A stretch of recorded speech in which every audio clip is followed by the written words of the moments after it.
सबको जय श्री की परमेश्वर के नाम की महिमा हो। आज हम देखेंगे मेल बलि के बारे में, और ये हमें देखने को मिलता है ले व्यवस्था उसका 7वां अध्याय की 11 से लेकर 38वीं आयत तक।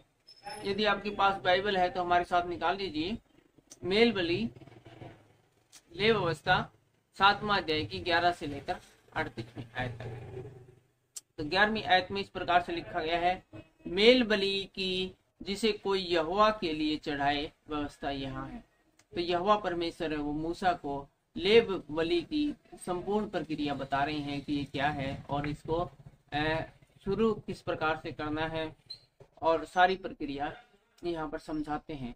यदि वह उसे धन्यवाद के लिए चढ़ाए तो धन्यवाद बलि के साथ तेल से सने हुए अखमीरी फूल के और तेल से चुपड़ी हुई अखमीरी रोटियां और तेल से सने हुए मैदे के फूल के तेल से तर चढ़ाएं, और वह अपने धन्यवाद वाले मेल बलि के साथ खमीरी रोटियां भी चढ़ाएं, और ऐसे एक चढ़ावे में से एक एक रोटी यहोवा को उठाने की भेंट करके चढ़ाए। वह मेल बलि के लहू के छिड़कने वाले याजक की होगी, और उस धन्यवाद वाले मेल बलि का मांस बलिदान चढ़ाने के दिन ही खाया जाए, उसमें से कुछ भी भोर तक शेष न रह जाए।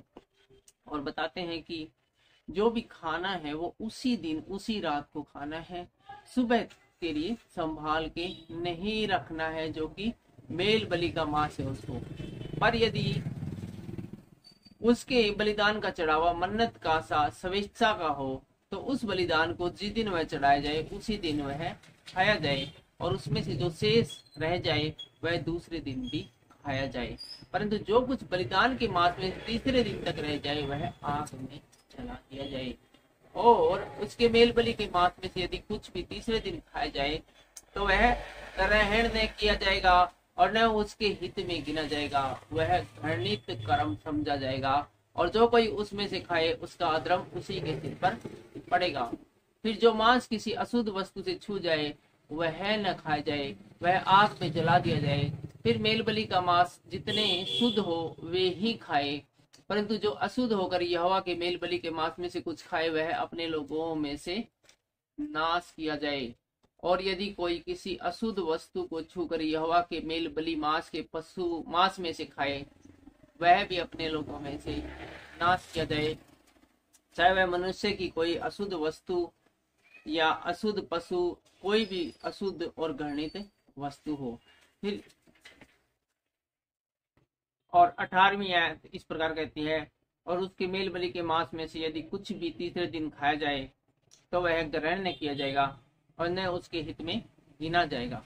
चलिए 21 आयत में देखते हैं, और यदि कोई किसी अशुद्ध वस्तु को छूकर यहोवा के मेल बलि पशु के मांस में से खाए वह भी अपने लोगों में से नाश किया जाए, चाहे वह मनुष्य की कोई अशुद्ध वस्तु या अशुद्ध पशु या कोई अशुद्ध घृणित वस्तु हो। और 22वीं आयत बताती है, फिर यहोवा ने मूसा से कहा, इजरायलियों से इस प्रकार कह, तुम लोग न तो बैल की कुछ चर्बी खाना, बड़ा ही इंपॉर्टेंट है, ध्यान से सुने क्या कहते हैं यहोवा परमेश्वर। 22वीं आयत में एक बार फिर से हम आपके लिए पढ़ते हैं।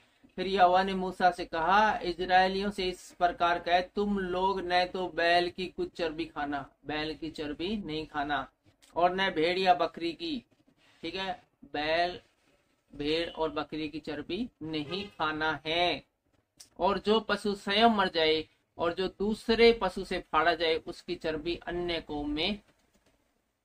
अन्य काम में लाना, उसको दूसरे काम में लाना, खाने के काम में नहीं लाना है, परंतु उसे किसी प्रकार से खाना बिल्कुल नहीं है। जो अपने आप से मर जाए या पशु आपस में लड़ाई करके मार जाए, किसी और वजह से मर जाए, तो उसकी चर्बी और चमड़े में छाछ छूछ बनाने में और कुछ कारण में उसमें जूती चप्पल बनाने में यूज कर सकते हैं, लेकिन खाने के लिए बिल्कुल नहीं। जो कोई ऐसे पशु की चर्बी खाए उसमें से लोग कुछ यहोवा के लिए हवन करके चढ़ाया करते हैं, वह खाने वाला अपने लोगों में से नाश किया जाएगा। और जो इस प्रकार जो अपने आप से मरे या पशु के दूसरे पशु के द्वारा मारे गए पशु में से खाता है तो वो अपने लोगों में से क्या किया जाए, नष्ट किया जाए। और तुम अपने घर में किसी भांति का लहू, चाहे पक्षी का हो चाहे पशु का हो, न खाना। और लहू खाने के लिए सख्त मना किया गया, लहू बिल्कुल नहीं खाना है, चाहे पशु का हो, पक्षी का हो, किसी भी चीज का हो। हर एक प्राणी को हर एक प्राणी जो किसी भांति का लहू खाएगा वह अपने लोगों में से नाश किया जाएगा। नरभक्षी लोगों को परमेश्वर पसंद नहीं करते, लहू खाने वालों को, लहू पीने वालों को परमेश्वर है वो पसंद नहीं करते हैं। फिर यहोवा ने मूसा से कहा, इजरायलियों से इस प्रकार कह, जो यहोवा के लिए मेल बलि चढ़ाए हुए उसी मेल बलि में से यहोवा के पास भेंट ले आए। वह अपने ही हाथों से यहोवा के हव्य को अर्थात छाती समेत चर्बी को ले आए कि छाती हिलाने की भेंट करके यहोवा के सामने हिलाई जाए। और याजक चर्बी को तो वेदी पर जलाए, परंतु छाती हारून और उसके पुत्रों की होगी। फिर तुम अपने मेल बलियों में से दाहिनी जांग को भी उठाने की भेंट करके याजक को देना। हारून के पुत्रों में से जो मेल बलि के लहू उसके चर्बी को चढ़ाए, दाहिनी जांग उसी का भाग होगा। क्योंकि इजरायलियों के मेल बलियों में से हिलाने की भेंट 34वीं आयत में पढ़ रहे थे, क्योंकि इजरायलियों के मेल बलियों में से हिलाने की भेंट की छाती और उठाने की भेंट की जांग को लेकर मैंने याजक हारून और उनके पुत्रों को दिया है कि वह सर्वदा इजरायलियों की ओर से उसका हक बना रहे। हारून का हक बना रहना मतलब उसके आने वाले समय में उसके बेटों का, पोतों का और आने वाली जो पीढ़ी होगी वो इन्हीं की खानदान का हक है वो बना रहे। हारून के घराने का हक है वो लगातार बना रहे। और जिस दिन हारून और उसके पुत्र यहोवा के समीप याजक पद के लिए लाए गए उसी दिन यहोवा के हव्यों में से उसका यही अभिषिक्त भाग ठहराया। और जिस दिन वो याजक बनने के लिए लाए गए उसी दिन से उसका वो भाग ठहराया गया, हारून याजक का, उसके पुत्रों का और आने वाली पीढ़ियों का। अर्थात जिस दिन यहोवा ने उनका अभिषेक किया उसी दिन उसने आज्ञा दी कि उनको इजरायलियों की ओर से ये भाग नित्य मिला करे। उनकी पीढ़ी पीढ़ी के लिए उसका यही हक ठहराया गया। होम बलि, अन्न बलि, पाप बलि, दोष बलि, याजकों की संस्कार बलि और मेल बलि की व्यवस्था यही है जो व्यवस्था परमेश्वर ने बताई थी। होम बलि की, अन्न बलि की, पाप बलि की, दोष बलि की, याजकों की संस्कार बलि और मेल बलि की व्यवस्था सारी यही है जो अब तक हमने आप लोगों को पिछले वीडियो में बताई है।